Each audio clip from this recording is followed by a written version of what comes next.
Hey everyone, welcome to the Pat Mayo Experience. We're going to be going live here in a few minutes. If you're watching this on demand, just hit the time code, skip forward. We're going to have it series by series for the NBA playoffs. Garion Thorne will be joining me to talk about each of the series matchup prices, the odds to win the conference, the odds to win the finals, and have some fun in between. If you leave some questions in the chat, we might get to them by the end of the show, depending on how long the show goes. But again, if you're watching this on demand, just give the episode a like right now, and we'll get into it.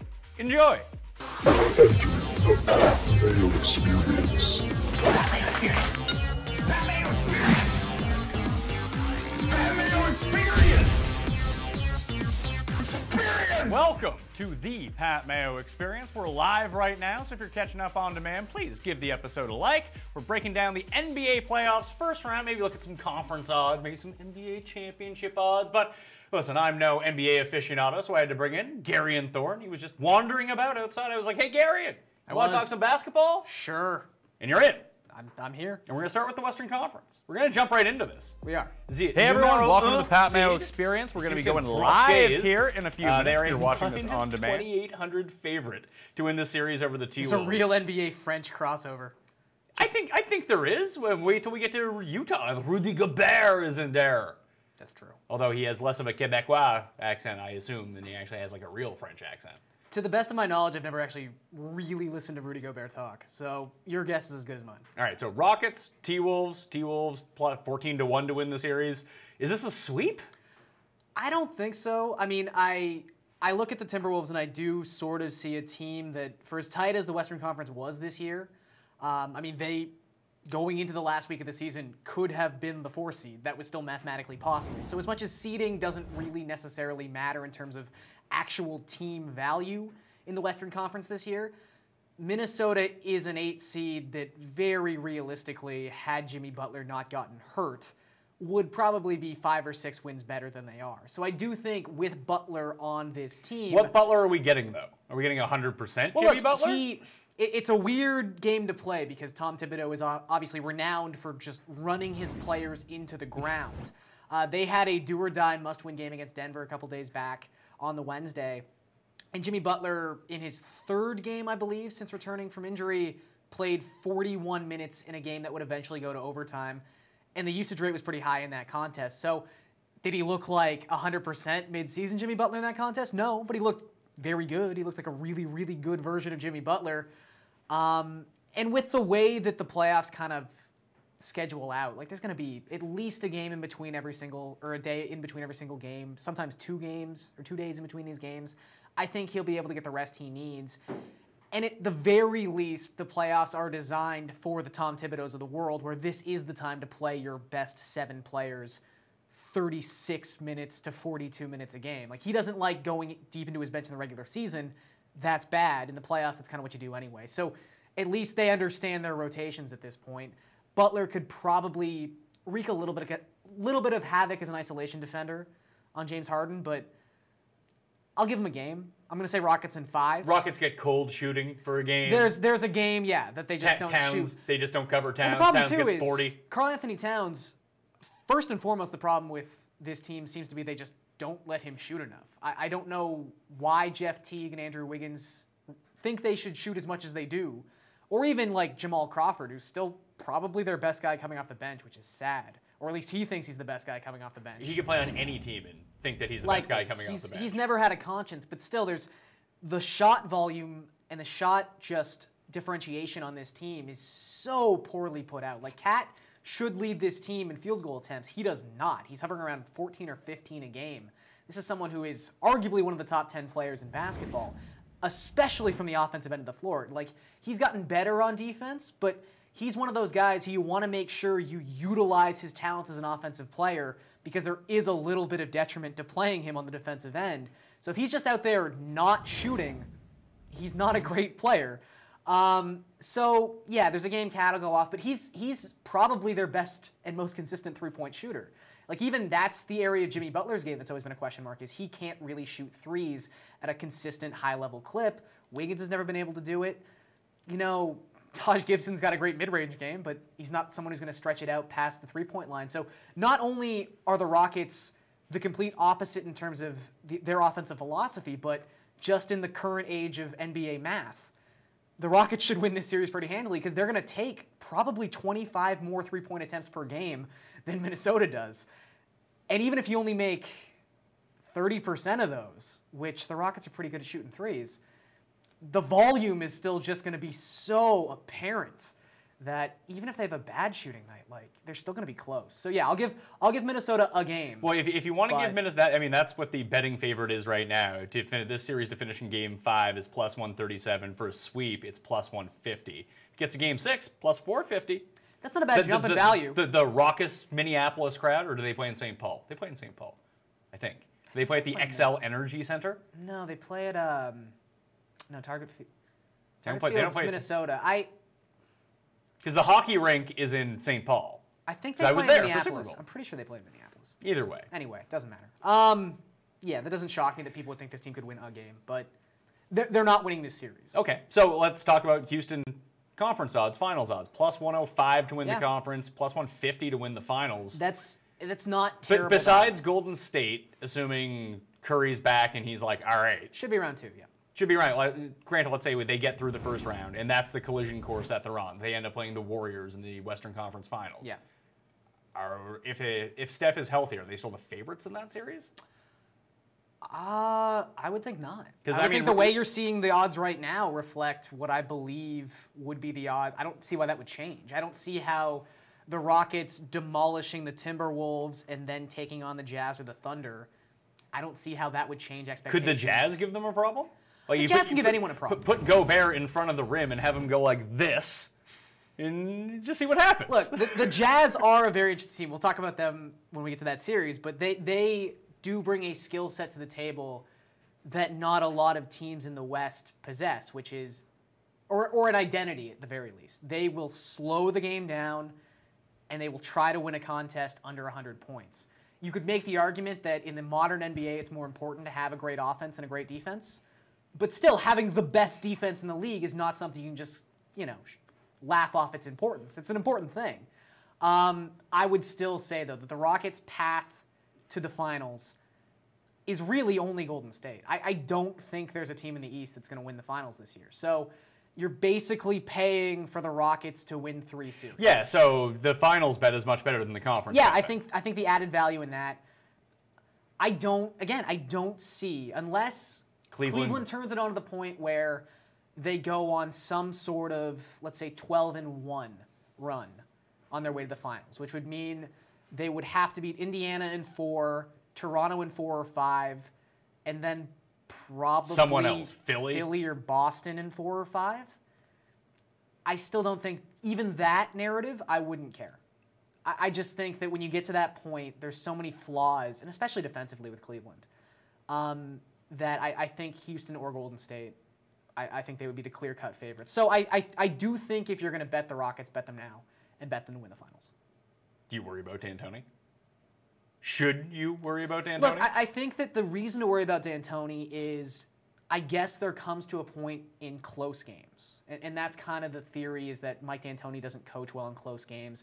He just has a system. There's no in-game adjustments. Just stick to the system.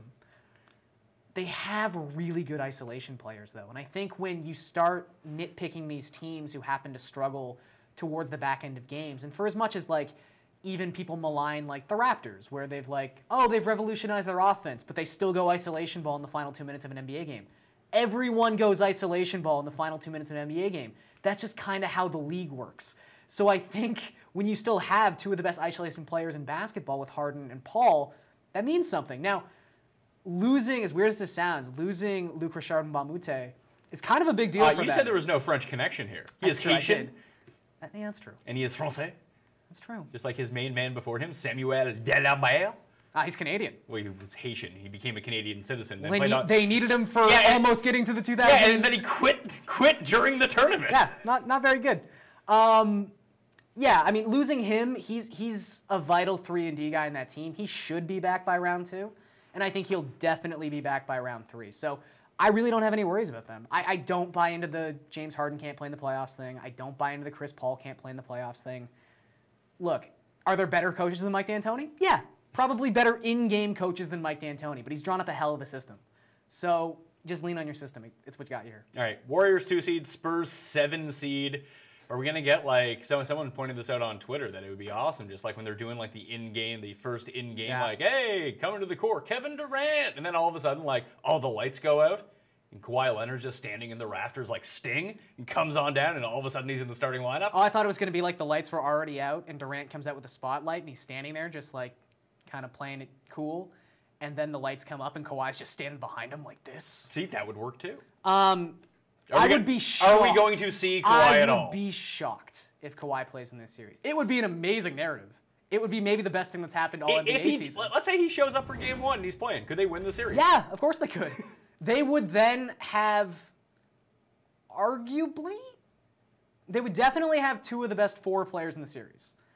You're giving LaMarcus Aldridge a whole lot of credit. LaMarcus Aldridge is going to finish second team All-NBA this season. Would you rather have him or Klay Thompson? I'd rather have Klay. I would rather have Klay. But, so still though, best two of 4. So you'd rather have LaMarcus over Draymond? Yeah, I would. Really? I don't think...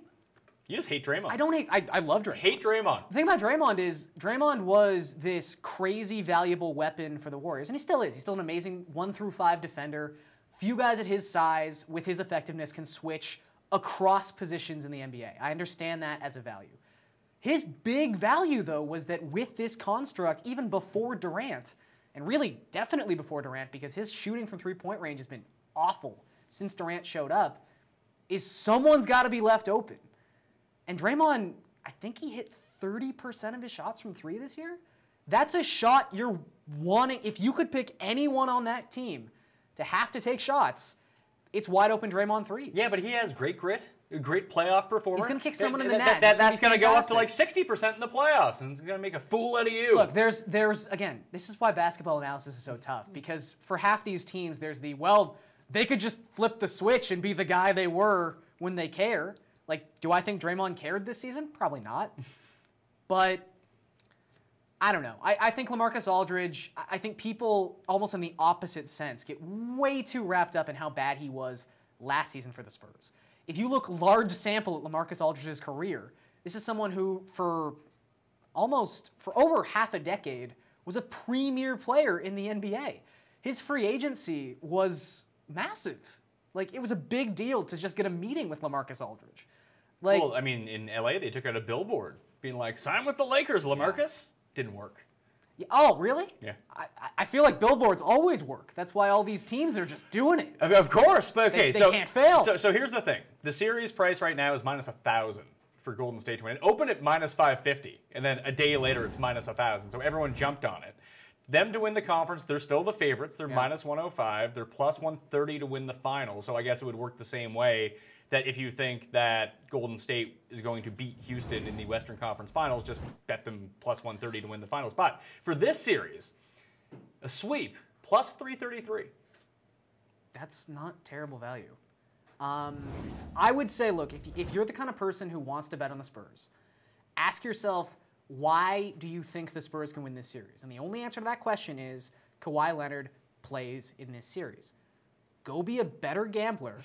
Find a site, and I'm sure you can, that has a will Kawhi appear in this series prop bet, and just bet that. Because even if he does play in this series, that doesn't guarantee the Spurs are winning. Then it becomes like, oh, they have better than a puncher's chance in this series. Because I will admit, you really can't overstate the importance of Steph Curry for the Golden State Warriors. Okay, so what's like the rotation that they use without Curry? Like, who's starting at point? I guess it would be some version of McCaw or Quinn Cook. I think it's going to be a very, very fluid situation. So does that mean like Durant and Clay are just going to be holding onto the ball the entire time? Yeah, I think it'll be a lot of point forward with Durant, a lot of point forward again with Draymond. I don't think they'll be leaning on someone. But really lost in so many great narratives this season, and obviously lost in the fact he missed 25, 30 games. Like, the efficiency numbers for Steph Curry this season were maybe the best of his career. His true shooting percentage this year was insanity. He is so valuable to this team. They don't need him to win. And again, that's not the only team they're missing their best player. But I would, again, really ask yourself why you think San Antonio plus 650 is a good bet. and the only reason is Kawhi, and that's a long shot. All right, Portland hosting the Nolans Pelicans, a team of, well, I guess not just one player. Drew Holiday's not bad. Drew Holiday's pretty good. Portland to win the series, -200, +175 for the Pelicans. I don't think you probably want to bet either one of these two teams to win the conference or to win the NBA Finals, but Pelicans, like, the number... Is this the worst matchup that Portland could have drawn out of all the other teams that kind of skated their way, like, with all the seeding readjustment? Yeah, I could see that argument. I think, again, Utah is a daunting opposition in many of the same ways that New Orleans is. Like, New Orleans does have surprisingly good defensive players aside from Anthony Davis. Like, Anthony Davis will cover up a lot of holes. But Drew Holiday can get after Drew you on the Holiday's perimeter. a very good perimeter defender. Rajon Rondo, when he actually cares, which you would assume he would care It's in the the playoffs. Yeah, why not? Like, he's going to flip the switch. Revisionist history is an amazing game to play. I still think they beat the Celtics, the Bulls last season, if Rondo doesn't get hurt. He loves playing in primetime. He loves playing when people know he's watching. And he loves people talking about Rajon Rondo. And he's a good defender. He also when loves he cares. Connect 4. Nice. Big on Connect 4. Great. Like I am. It's a bad matchup for Portland. And in that sense, when you just look at the series odds and then juxtapose them to the conference odds, it's strange because the Blazers are 25-1, the Pelicans are 55-1. Well, I understand I think whoever wins this game has to play Golden State. Sure, I think Portland matches up better. That's what they're telling us, that Portland has Yeah. a better chance of knocking off Houston or Golden State than the Pelicans do. By like a 2-1 margin. Yeah, and I guess I could kind of get behind that argument, but at the same time, Anthony Davis is a better player than Dame Lillard. He's a better player than CJ McCollum. I mean, they're also wildly different players Yes, as well. of course. And, also, and this is a silly conversation to have. by the way, Tony Davis. Can we go with Tony Davis? Really? I like Tony. It's like I always wanted Antonio Gates to be Would it called be Tony Gates. Would it be not Hunky Tony? He could be Hunky Tony. Nah, He could be. I guess he could if he wanted to. It's a stupid conversation to have. No one's taking conference odds for either of these teams. But I would say... Could you make a case for Portland? I would, but that's the thing. I guess I'm saying if I had to make the case between the two, I would make the case for New Orleans just because... Anthony Davis could win. That, and also just if you're going to give me 55-1 in comparison to 25-1, I don't think it's that big a difference. I think basically what you're hoping for in either one of these two hypothetical semifinal matchups is like Curry doesn't come back and isn't playing at 100%. And that's just as likely to happen against New Orleans as it is against Portland. So, and I also don't necessarily think Portland gets through this series. I think this goes to 7 games. I think the fact that they have home court advantage and Portland is a very daunting place to play, that's going to be important. But Anthony Davis could take over this series. Like I said before, Drew Holiday is maybe one of the most underrated players in all of basketball. But Portland, I'm going to give them the edge here in 7 because I do think they have good depth. Okay. They've got... Miles Leonard? Well, they do, technically. I think Zach Collins has been really fun for them in the second half of the season. Evan Turner gets roasted a lot, rightfully so because of his contract, but once you actually play for the team and they're paying you the money, put that aside for a second. When he's a valuable piece on the floor. He's not a great shooter, he's not a great spacer, but he does good things on the defensive end. He's a very versatile player. Shabazz Napier's been aight, which is all you could really ask for in your backup point guard. As long as your backup point guard's not a detriment, that's a pretty good place to be as a team. They've got shooting. Continental's a pretty good shooter. So who are you picking? I'm going to take Portland. I'm saying this series is going 7, but I'll take the deeper team at home in Game 7. Well, I mean, if you just want to bet that, Game 7 is actually the favorite. +175 for Game 7, 2-1 for Game 6, 250 for Game 5, 7-1 for a sweep. Probably not going to be a sweep. That seems unlikely. All right. Thunder at... There's Thunder hosting the Jazz. Thunder got the 4 seed. The Thunder are -130 to win the series. The Jazz are just above a pick'em, +110. Jazz to win the conference, 25. 45 to win the finals. Oklahoma City, 20-1 to win the conference. 35-1 to win the finals. I know they have the home court advantage, but are the Thunder the favorites in this series just because they have Russ and like people like them? I think it's a... Because I feel like the Jazz are the better team. Yeah, and I think the Sharps are on the Jazz, and I'm leaning towards the Jazz. But there is the old school, really low rent argument of who's got the best player. And I The guess... Thunder. Yeah. And They have the best player. And I guess there's a case you could make that Gobert's like more valuable to his own team than Westbrook is to his own team. But that's not the conversation. It's who's the better player, and it's Russell Westbrook. So if you get to a Game 7 situation, and I do think this series goes 6 or 7 games, and it becomes who's showing up on any given night. So like the Thunder need Paul George to be a lot better. Yes, he's been poor, to say the least, the last couple weeks. But Paul George is worst case scenario. I guess not worst case scenario because he has been bad lately, but realistically, when you look at what you can generally expect from Paul George on any given night, like what is an average version of Paul George going to give you as a floor? He's one of the best 3-and-D players in the NBA. Yeah, but is that going? I mean, is that really going to make that much of a difference in the series? I think it does. Like you just stick him on Mitchell and let him go? I don't think he can necessarily just lock down Mitchell. I think they'll be rotating guys at Mitchell. But yeah, I mean, once the Jazz, for as great as they are on defense, and they are, and they do want to win these stylistic games, these are two opposing styles. Like, if the Thunder do pick up the pace in this series, I don't think the Jazz can keep up with them. And I don't think the weight that Mitchell's going to have to carry is... I think it's too big. Like, Joe Ingles has been a really good player for them. Like, that's cool. That's nice. They've had some... Jay Crowder's been good since he came over. Okay, but like, is this going to be one of these series where every game is going to be determined in, like, the first quarter? That the Thunder don't run them off the floor early. And if they do, they win the game. If they don't, and they're way behind, the Jazz can slow it down, and that's it. I think they'll be closer games. I don't necessarily think the tempo is going to be dictated right off the top, and it's going to stay that way for the rest of the game. I think Oklahoma will have runs where they pick up the pace for 5-6 minutes. Well, if I bet them, maybe. But in a half-court style game, Oklahoma City already isn't at their best. And that's really where the Jazz want to be. And also... Doesn't all playoff basketball devolve into that, though? Generally speaking. And I do think that's why the Jazz are where the Sharps' money seems to be right now. And I think, too, like, a lot of success Oklahoma's had when Paul George has been struggling. And obviously Melo's been struggling all season long. I mean, Steven Adams had a really good year. Yeah, but what's Steven Adams going to do against Gobert? And that's the thing. They've been running a lot of pick-and-roll action with these two guys, and Gobert is the death of the pick-and-roll. He's one of the...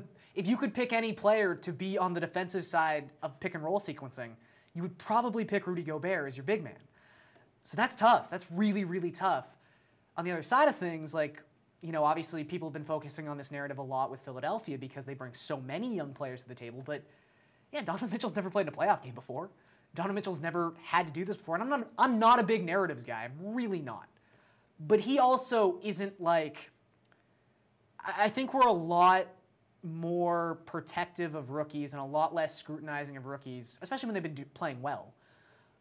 Like, he's not exactly a high-efficiency player. He's got to take his shots to get his numbers. He'll have great nights, but he's like a 43% shooter. He's got a little Kobe in him. Like, it's something that isn't exactly a skill in the playoffs when possessions become so important and the game does slow down, so each possession means more. You know, to have a guy who maybe isn't the most efficient scorer in the world be your number one option, that's a little bit of a struggle too. So, because it's not as if they're a good half-court offense. They're not. I'll take them in 7, though. You'll take the Jazz in 7? I think... All right. They just have a definitive identity. I don't know what the Thunder are. Okay. Well, let's get to some questions here. So load them in right now. If you're watching this live, load them into the chat. We'll get to them. So we'll just finalize the picks here. So Rockets, Warriors, Blazers, and Jazz. Yeah. That's where you're going. Do the Thunder or the Jazz have a better chance of a second-round upset? Is it Westbrook going mental, or is it Gobert playing great D? What is a better path to success for an upset of the Warriors or the Rockets? I think with the Rockets, it is interesting with the Rockets because they are so focused on either shooting threes or getting to the rim. And Gobert really does negate so much action at the rim. I think this was a Kevin O'Connor stat. But in the games where Westbrook played Gobert this season, when Gobert was on the court, he only took 25% of his shots at the rim in comparison to 35% of his shots at the rim when he wasn't on the court. Like, there is a mental block for teams. And a physical block. Well, it's the guy doing this. Yeah, the Stifle Tower. Teams don't want to go inside against Gobert. So that does shake up one key element of Houston's game. Like, we saw some of their higher profile losses this season. The one against the Raptors in primetime comes to mind, where Toronto basically said, you guys take any shot from 10 feet you want. And they still, again, to their credit, Almost won. well, almost won, but also were pretty resistant to take the mid-range shot.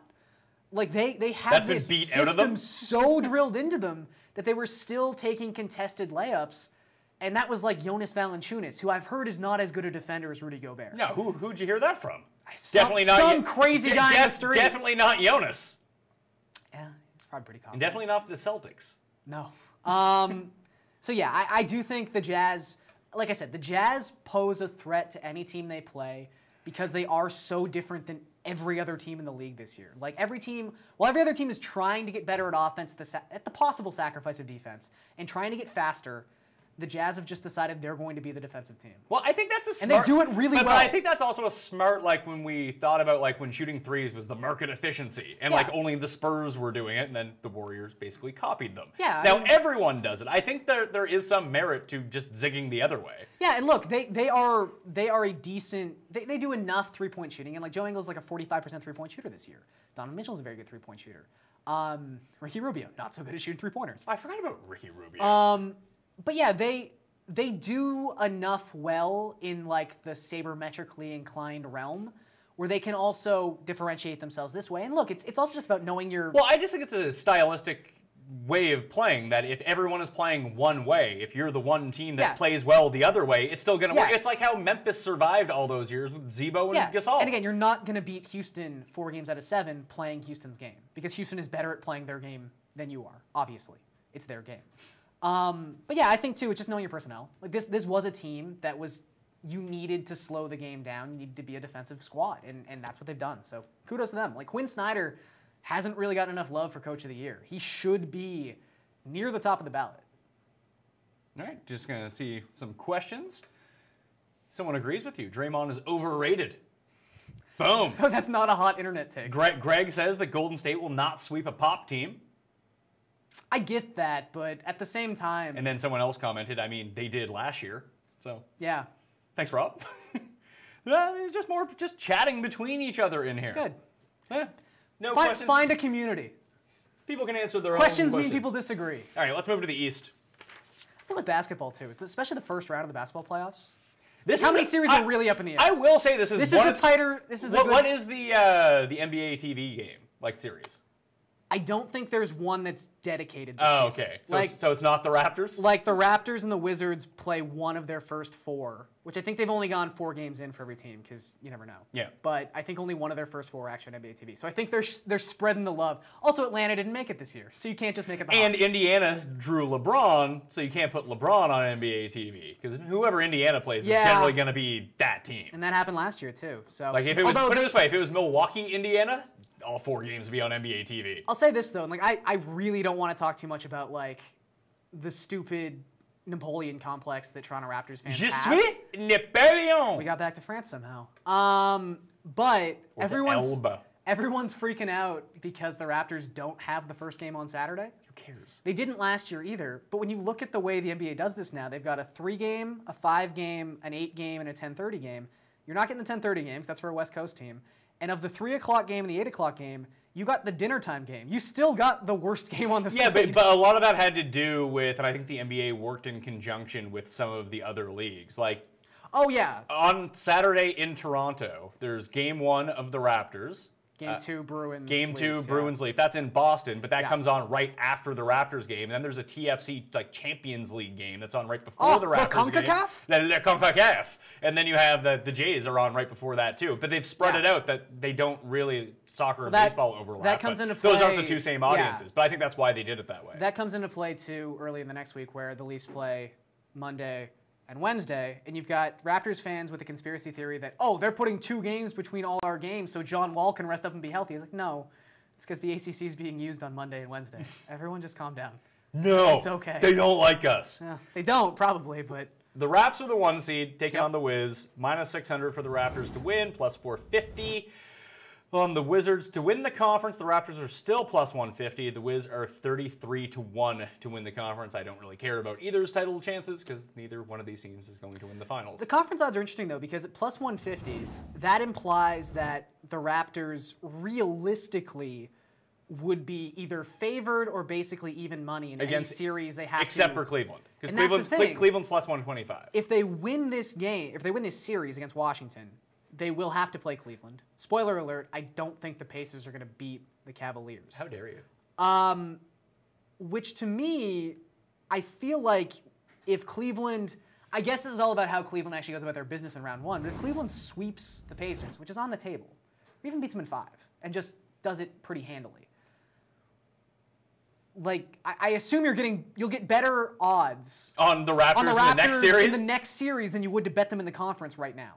And maybe that won't be backed up because the Raptors will have home court advantage. But I still think plus 150 is not nearly enough for me to have any interest in betting the Raptors to win the Eastern Conference. What do you think? How many games do you think this series goes? And what's the likelihood of the Wizards winning? Not low. Because the Wizards are plus 450 to win the series. It's not low. That's not a terrible bet, is it? I will say, again, to draw back the curtain, I am a lifelong Raptors fan. I'm a diehard Raptors fan. As someone who has been waiting a very long time for the Raptors to win the Eastern Conference, I did not think I'd be rewarded with the Washington Wizards in round 1 and the Cleveland Cavaliers in round 2. I thought it'd be an easier path when they were the 1 seed. Washington, not much like Minnesota because there's less infighting in Minnesota. Washington has the talent to be the 3 seed. Like, they're top-of-the-line players. Gortat's on the back end of his career. Like, no one's going to die on the Marcin Gortat hill. But John Wall, obviously very good at basketball. Brad Beal, very good at basketball. These are hot takes. Good at basketball. Good at basketball. Otto Porter is one of the best isolation defenders in the NBA. And Otto Porter is a not that much poorer man's Paul George. Like, he's not as good offensively creating his own shot as George is, but he's a knockdown three-point shooter, and he's a great defender, and someone who has given DeMar DeRozan a lot of trouble in his career. Longer defenders tend to make DeRozan struggle. So this is where the whole philosophy comes into play for the Raptors, which is... Your main man, Fred VanVleet's gonna... Whoever. I hate that guy. Will DeMar pass the ball? You hate him because the one game you saw... He was awful! All he did was just chuck and miss threes. That was it. Well, awful. Cut. Now he's a 42% three-point shooter. Yeah, not when I watched the games. 0%. Fair enough. Will DeMar pass? That is the big question. I do think he'll pass. And again, not a big narrative person, and maybe it kind of seems like you are a big narrative person. I think basketball is the most narrative-driven sport, and it's also the most. It lines up generally the most with statistics. The better teams tend to just win. But so it's like men's tennis. Yeah, in a little way. But it's so important. I think the Raptors either win this in 5, or the Wizards win it in 7. Either the Raptors come out game 1 and show to Washington, a Washington team that, since the season has ended, which is less than 48 hours, since that point, they have gone out and signed Ty Lawson. Ooh. Noted positive locker room presence. It's been revealed that Mike Scott has a concussion and might not play game 1. Also, Porter's questionable for game 1. And what's the health of John Wall? John Wall, it's tough to say because they clinched so early. Like, we knew what the 8 teams were in the Eastern Conference. We didn't know what the seeding was. I feel like Washington didn't care. And they're just like, but we'll play whoever. I think they're not like, Cleveland. Let's play not Cleveland. We'd like to play Boston, but Cleveland seems like they're content to be the 4, which means we're gonna have to play Philly, Boston, or Toronto. They clearly had no problems playing Toronto in their own minds.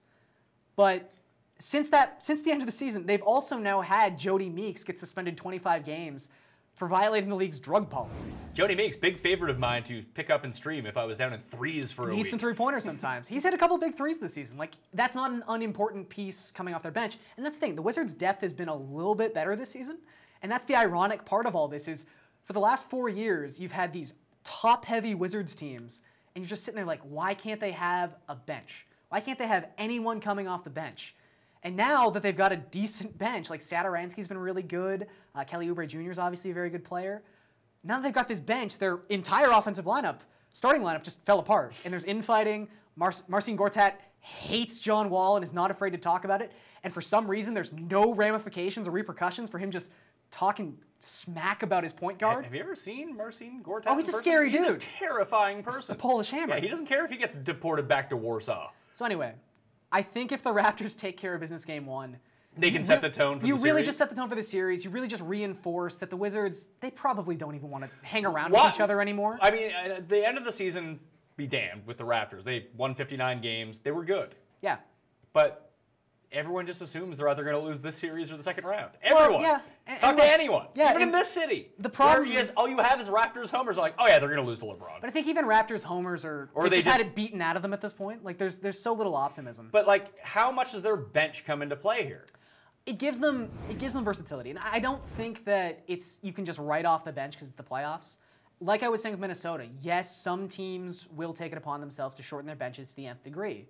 And it's not as if the 5-man bench unit's going to get to play against 5-man bench units. It'll be a mix and match. It'll be a mix and match. But for the second half of the season, they've been utilized in different roles anyway. And I think that there's value in having guys you can bring off the bench. Like, for instance, this season, OG Anunoby, who is basically only in the starting lineup because he's the best perimeter defender, quote unquote, the Raptors have, he's struggled with Beal. Norman Powell's been pretty good on Beal. And the actual offensive differential between those players is not that vast. So if Beal gets off to a good start for the first 4 minutes of game 1, you go to commercial break, you come back, Norman Powell's just on the floor now. There is some versatility that Dwayne Casey can use. So it's important in that aspect. But at the same time, you want to talk narratives. What are just Lowry and DeRozan just being awful for 2 games every series? Yeah, and that's a fair narrative. And they're going to have to play more minutes, and those minutes will come at the expense of the bench. So already you're losing some of that value. I do think the fact that Lowry played 5 minutes less per game, and basically the entire season was just being used as which guy in the starting lineup doesn't move. Go put Kyle on him in the corner. Like, Kyle's probably the Raptors' best defensive player in their starting lineup. At least when you take, like, Anunoby's sort of rookiness. He tries very hard, which is key. Yes. The hustle is really big in basketball defense. And that's where the Raptor narrative comes in, where it's like the Raptors are a good team in the regular season because they're deep and because they all try. And then when every other team starts trying, the gap between the skill starts closing in on itself. So, look, I'm pretty much resigned to the fact that it was a fun ride. I think they'll beat the Wizards. I'm going to take the Raptors in 5 because I do think they win game 1. But would I be shocked if the Wizards won this series? No, of course not. Let's see what Raptors in 5 pays. Raptors in 5, that's the favorite, plus 175. Okay. If this goes to 7, what's Raptors sweep pay? Raptors sweep is the highest odds, 4-1. Because I don't think I could see. Well, if you think sweep or 7, just bet game 7 or game 4, 3-1, 4-1. Yeah, I don't think that's a terrible way to do it. I really don't. All right, next series, the Boston Celtics, no Gordon Hayward, no Kyrie Irving, taking on the Bucks, minus 160 for the Celtics to win this series. The Bucks plus 140. Celtics to win the conference, 16-1. Bucks to win the conference, 28-1, 60-1, and 80-1, respectively, to win the finals. Neither of these teams are winning the finals. No. But can this just be a honest statement where he's just like, hey, I'm good. Watch me win this series? It could be. And he's definitely capable of doing is that. Is basketball doing reseeding, or are they still doing the bracket? It's bracket. Yeah. That's unfortunate. It's very unfortunate. Yeah, it's tough. I would say Celtics in 6. You really think the Celtics can just win this series without their 2 best players? Yeah, I do. And actually, you could argue too, like they're down Marcus Smart. He might be ready for like the back end of this series if it gets that far. They're just so good defensively, and they know who they are. And but we just talked about like other series where, hey, maybe the narrative of the best player in the series, sure. take that team. But I took the Jazz in the other series, so I feel like I'm gonna go with the teams that I at least know which version of that team is showing up to the court every single night. Boston will be Boston. Maybe Jabari has just been like, flying under the radar. Maybe he's been playing bad on purpose. When you look at the Bucks roster, it's mind-boggling how they're not better. They've got so many good players. Like Chris Middleton, again, is such an underappreciated piece in the NBA. I think he's gotten his due a little bit more lately, especially because of like the analytics just overhaul the NBA specifically has taken. And has it gone too far? Twitter. You know what? It's just weird because like analytics in baseball makes so much sense because there's individual outcomes. Because it's individual outcomes. But people don't seem to understand what the analytics like. when people criticize analytics, and even some people who are way too in on it, they take things too far. Like, because the analytics says this, that means this is going to happen. People forget that they still have to do this. There's a human element involved. And also, I just think, like, baseball, because it's so individualistic, like, I think for a guy who might be, you know, playing on a bad team in August, maybe he's not playing defense at the highest level, but you know when his name's called over the PA system, and, you know, the batting average is going to be stuck to his name for the rest of his career, like, you get up for those moments. And I think that it's so one-on-one that you can really use the analytics to your advantage. There's, like I said, basketball is weirdly narrative-driven more than any other sport. But I mean, it's also like when people try to use advanced analytics in football. They're helpful. They can guide you in the right direction, but you're still having 11 people on one side of the ball doing 11 independent things against 11 independent people on the other side of the ball doing 11 independent things. A lot of different things that can happen. And I get it in basketball that you can be some sort of merger between the two and land more towards like the baseball side and it actually mattering. Because one person can make such a difference on a basketball court. And we know generally how often a player will have the ball in his hands. We know all this information. Who they're playing with, who they're playing against. It's more applicable in basketball, obviously, but I do just think more often than not, these weird narratives just take over, and I don't know what happened in Milwaukee this season. Obviously, the coaching change mid-season was, I don't want to say necessarily a bad thing, but there was clearly something wrong the entirety of this year, that Jason Kidd was not the guy. They didn't think this was the season to go out and try to sign a head coach. They just brought up Prunty, and, like, that's fine, but just playing uninspired basketball. Like, it's hard for me to want to bet this team, despite the fact you could talk me in. I mean, Al Horford's a really good player, but you could almost talk me in to the Bucks having 4 of the 5 best on paper players in this series. But who the hell are the Bucks? I don't know. They're not good on defense. They're rarely good on offense. And really, they're best on offense when they just decide to give Giannis the ball and get out of his way. They're a very good transition team, but Boston... So what's the difference between this Milwaukee team this year that's playing a beaten-down Celtics team versus the Milwaukee team last year that put a scare into the Raptors in the first round? Not a whole lot. I mean, they've actually got better players this year. So why can't they do that again? They could. Again, they could. Clearly, the series odds reflect that. I'm just going to take Boston. I think Boston's the better team. And again, I think... They're better coach. And that's the thing. When you get into a series that might be this close, it's not even debatable who the best coach in this series is. Like, Brad Stevens is so good at adjustments, not just in-game, but between game, that I think he can do some... Like, Jason Tatum, in a weird way, like, he's very young. He's got the rookie moniker on him, so, you know, do with that what you will. He's got the body type to shut down Giannis. He's not going to shut down Giannis, but that's the kind of dude you want to throw on-paper guy at Giannis. Hey, let's take a guy who's 6'9" with a 7'3" wingspan, and his athletic is all get out. Yeah, he might have a chance against Giannis. And he's and it's not like where for the Raptors last season they didn't have that guy, and whereas they would have to throw Anunoby at him this season. Jason Tatum's also a very polished offensive player, so it's not like you're giving anything up. Okay. So I do think Boston, just with their depth, just with their coaching advantage, I'm going to give it to them at 6. Sixers minus 450. The 3 seed, taking on the 6 seed, the Miami Heat. Heat! Plus 350 to win the series. The 76ers are plus 475 to win the conference, 18 to 1 to win the finals. And then you have, on the other side, 40 to 1 to win the conference for the Heat and 100 to 1 to win the finals. Everyone is on the Sixers bandwagon. Everyone. Heat are really good. Heat. Heat, I apologize. Will they be wearing those jerseys in the series? Like L76ers? Probably not. Los 76ers? Los 76ers. I always like Los Timberwolves. I like Los 76ers just because it's such an Americana team name that it really makes no sense to turn it into something Spanish. Is this the team that's going to give them the most problems? I think this is the worst matchup they could have gotten, yeah. Like, are we overrating how good Miami is? No, because I think, look, Miami is a lot like Boston in the sense their ceiling's not overly high, but their floor's like right there. Like, so they're consistent. They're a very consistent team. They have weird players. Exceedingly well-coached team, and that's the thing. Is Ben Simmons specifically, like, Simmons is such an anomaly in how you're supposed to defend him, because layman NBA defense would tell you if a guy can't shoot, you take 4 steps back and let him and shoot. invite him to shoot. But you also don't want, much like Russell Westbrook, Ben Simmons to get ahead of steam because he will run right by you. So you have to guard him in this weird way where you're not far enough away where he feels inclined to shoot, and you're also close enough where he'll still probably beat you off the bounce. So you just want him to stand there with the ball in his hands like You'd this. rather him not have the ball. That's probably the best way to do it. But that's not an option, clearly. So the next best course of action would to just have the most athletic and deep stable of wing players and defenders in the NBA, which is what the Heat have. Josh Richardson is really good. Like, he's probably the Heat's best player in a weird way.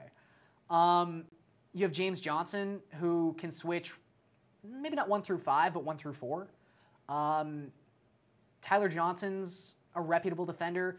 Bam Adebayo is crazy athletic.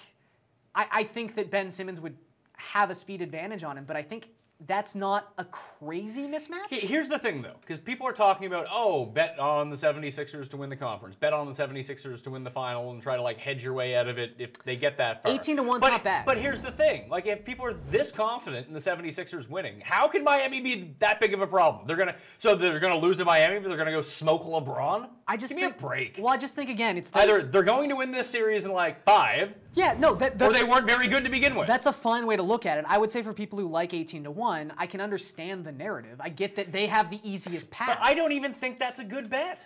It might not be, but I'm saying I understand it, though, because the way the East breaks down, Boston is the keystone here, where if you have the inside seeding, the second-round matchup is not the hardest matchup in the world. But the finals bet is still a bad bet. The better bet is the conference bet. Sure. Because if you get to the finals with 18-1 on the 76ers, it's not like, oh, I'll take half of that and go put it on the Rockets, because the Rockets are going to be like minus 400. Yeah, it's not going to be great. It's true. But, you know, then I guess the reason people are kind of, well, I guess not a lot of people are into the Heat, but if anyone is into the Heat, I think it's not just the rookie factor, which, you know, again, I don't think that's that big a deal when it comes to rookies who have been this influential within their own offense for the entirety of the season. Like, I don't think Embiid's backing down. I don't think Simmons is backing down. I don't think they're afraid of this moment, which is a stupid phrase, but whatever. But you do start looking at the tiny matchups here, and there's things the Heat do well that the 76ers play right into. Like, the 76ers want an up-tempo style. Miami is one of the slowest teams in the NBA. So already that's a pretty good way to stop them from what they want to do. Miami also is great in transition defense because of those athletic wings they have, which is a lot of the way Philadelphia attacks. And Miami, for all the issues they have on offense, and they're a decent offensive team when Dragic and Whiteside are on the court. How much they actually want to play Whiteside? Probably 20 to 25 minutes, so whatever. But they're assisted so heavily on offense by scoring off of turnovers. And Philadelphia has the highest turnover rate in the league. So there's going to be a lot of opportunities for Miami and their athletic defensive players to get out and run and score easy baskets. These are going to be close games. Do you like the plus 350? I wish it was a little bit more. I wish it was like plus 500. I still think I'm going to have something on the Heat plus 350. If I'm betting it with no odds, I'm taking the Sixers and 6. Sixers and 6 plus 225. Or just this series to end in game 6 is plus 225. That's not a bad bet. They're going to be close games. Again, in a vacuum, taking the Sixers. I will have money on the Heat plus 350, though. Final series. The Cleveland Cavaliers against the Indiana Pacers. Minus 600 for the Cavs, the 4 seed, the 5 seed Pacers plus 450. Seems relatively lopsided. To win the conference, the Cavs are plus 125, 750 to win the finals. And on the other side, 30 to 1 for the Pacers, 100 to 1 to win the finals. Probably don't want to bet those things. No. Could the Cavs lose this series? I mean, it's not off the table. They've been horrendous for large sections of the season. It does seem like... Rank the players in the series for me.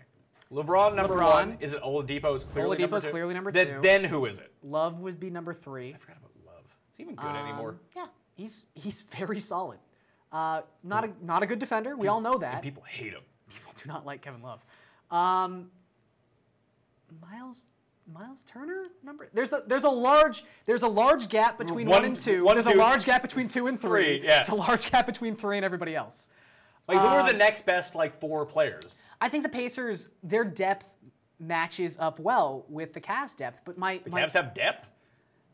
I mean, they've got weird depth. Like, they've got pieces who fit around LeBron. This team, the trades they made at the deadline did construct a roster that then in theory, now in practice, we know matches up better with LeBron's skill sets.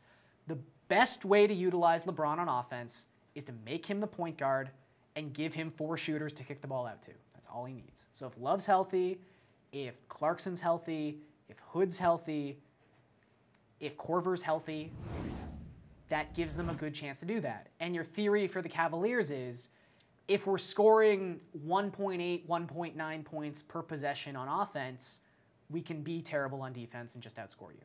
That seems a very high number. It might not get that high. 1.7, let's say. So basically, hey LeBron, score 45 points. Hey LeBron, have 12 rebounds. Hey LeBron, have 13 assists. But when has he never not done No, that? I know, I In agree. the playoffs, It just seems like such a high level that in other years, at least there were other people to take that pressure off. And LeBron didn't have to do that every single game. But look, now he basically does. Every time I question it, though, every time I sit there and go, how can a guy who's played this many minutes at such a high volume... The answer is steroids, probably. It might be, I don't know. But, like, he led the NBA in minutes this season. And it didn't matter. There were times, every time you play 40 minutes, like he would only ever sit for like 3.5 minute stretches in these games. It's nuts. And the thing too is when you make it that small, like the Cavs are not good when LeBron sits, obviously. But it makes those 8 minutes so important. Like you have to basically outscore Cleveland by 10 to 12 points in those 8 minutes if you want to have a chance at beating them. Because if you don't outscore them when LeBron's off the court, you're not outscoring him when he's on the court. So I think that for all the question marks we've had this season, in the moments where Cleveland has been asked about, can they flick the switch? Can they turn it on when they want to? I think they've answered it pretty much every time. Like when they had to beat Toronto and Cleveland, they did. Even the game against Philadelphia, the recent sort of coming out party for the 76ers, if you weren't buying into all the lottery teams they were beating in their 16-game winning streak. That big game against Cleveland, they got out to like a 40-point lead. And then LeBron was just like, yeah, okay. This is getting too embarrassing. And he had a chance to make free throws to send that game into overtime. They came back from a 40-point deficit just because he felt like it. I think when they get to the Rockets and the Warriors, it's too much. It's too much. But for everybody else, I don't see it. I don't. All right, so plus 125 for the conference is if you're getting money, if you're getting plus LeBron, money on LeBron, take it. And that's a really easy one to hedge out of. Let's say you throw out some numbers here. Let's say you put $1,000 on it, and you don't have the $1,000 to spend, but you think that the Cavs can get to the conference finals, no matter who they play, even if they play the Raptors in the conference finals, you're probably going to get 2-1 on your money. Well, on the Raptors. They can't play the Raptors in the conference finals. Oh, sorry. If they can get past the Raptors in the second round, let's say they play the Sixers. It'll likely either be the Sixers or the Celtics. Heat. So no matter who they play in the conference finals, they're going to be probably -200 to a -250 favorite, meaning that if you have the Sixers on the other side, you're going to get like plus 175. That if you put it down $1,000 right now on them to win the conference for a $1,250 return, you could bet $500 on the other side and head yourself out in the middle, and you just walk away up couple $100. $750. Yeah. Or $650, $625, whatever it is. I'm bad at math. $615? $625. There you go. Nailed it. There you go. So, for the different, can Cleveland sweep Indiana?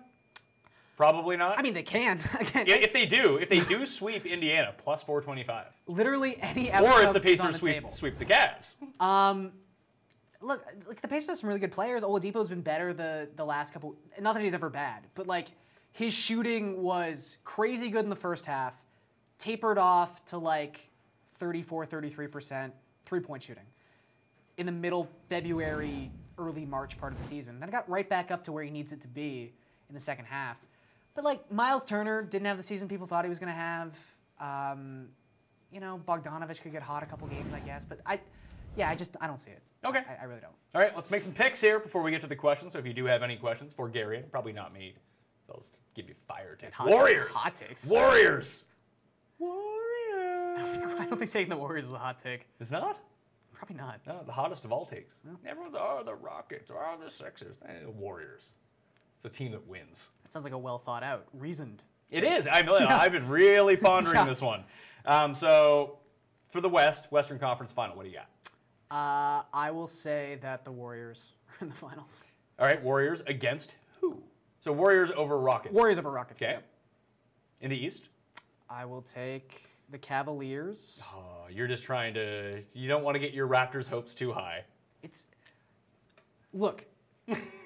I will say this for the record. You should just be all in, being like, listen. No. They won 59 games. They got the best bench in the league. Just go to push all in on the Raptors. They're going to the finals. If you're asking me what the percentage odds the Raptors with home court advantage have of beating the Cavaliers in the second round, I'm saying 25%. Wow, that's so sad.